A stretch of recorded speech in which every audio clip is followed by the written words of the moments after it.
All right, Coach, there was the second half defensively. The Baltimore comes out. They drove the field quickly, mostly running. What was the difficulty there for the defense on a day when they were containing the run as well as they could? Well, the difficulty was in the second half, we couldn't stop them on third down. You know, we played pretty well to start the game. We got them the first 3 series. We got them a 3-and-out, 4-and-out, 6-and-out with a fumble. But in that second half, I think we had a 3rd and 7, a 3rd and 4, a 3rd and 2, and maybe even a 3rd and 8, and they converted all of them, 1 by pass and 3 by run. So that one drive that took most of the third quarter and bled into the fourth quarter, that was a 15-play drive, and our defense just wore down for the second week in a row, and that's our defense not being able to get off the field on third, and then our offense has to be able to move the ball. We were 0 for 3 on third down offensively, and our defense just had to play too much against a really good running football team. Best running football team in the league right now. Gerald said after the game, he was complimenting Lamar Jackson, said that it feels like Michael Vick reincarnated. Were there Michael Vick rules back in the day, and do they kind of play out? When you have a quarterback who can take off, you have to honor that so much, and then you have your other rules of the run game. Is a lot more into it than fans think when you have a running quarterback? Oh, yeah. I mean, and it really played out. There was 3 times in the game that, you know, we had boxed him in the pocket, and we actually had hands on him, and he still squirmed out of there, and that's what makes him the player that he is. We'd shown the guys a couple clips of him doing that in earlier games this year, and you know that's why, you know, here he is coming in as a rookie and unseating a guy like Joe Flacco, who's won 2 Super Bowls for that team.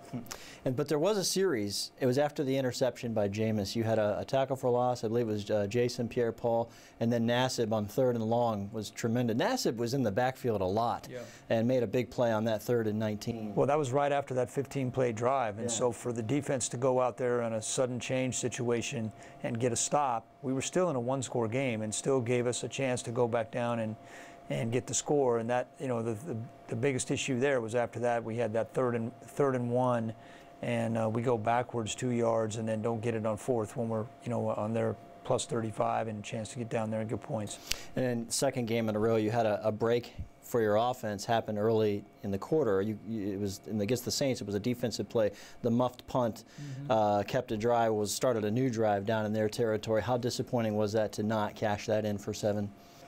Well, we were down there twice. We thought we had to get 21 points to beat the Ravens, and when you think about it, we were 1 for 3 in the red zone, and you know we were down there inside the 10 2 other times and couldn't get it in. So as from an offensive standpoint, that's probably the biggest key in the game.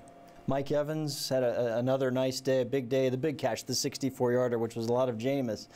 But on a day when receivers on both sides were really battling the conditions, he comes through for you with a nice day. What did you think of his performance? Well, Mike, over 1,300 yards now. That's a career high for him in yards with 2 games to go.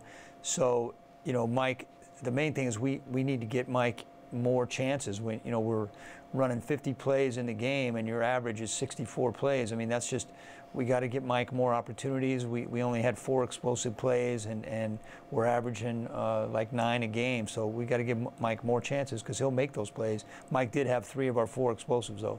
And then talking to veteran players after the game, I mean, they know the mathematics of what's at stake.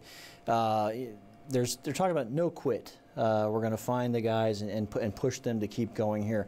Is your team mentally tough here now for the next week and week after that, ready to press forward? As you called it Sunday, these guys are professionals. Yeah, I mean, I don't have too much doubt that they'll do that, and that starts with you know, your best players. And when your best players are giving it their best, then it makes it pretty tough for everybody else to not follow along. But there's been nothing that I've seen from these guys that makes me think there'll be any quit in them.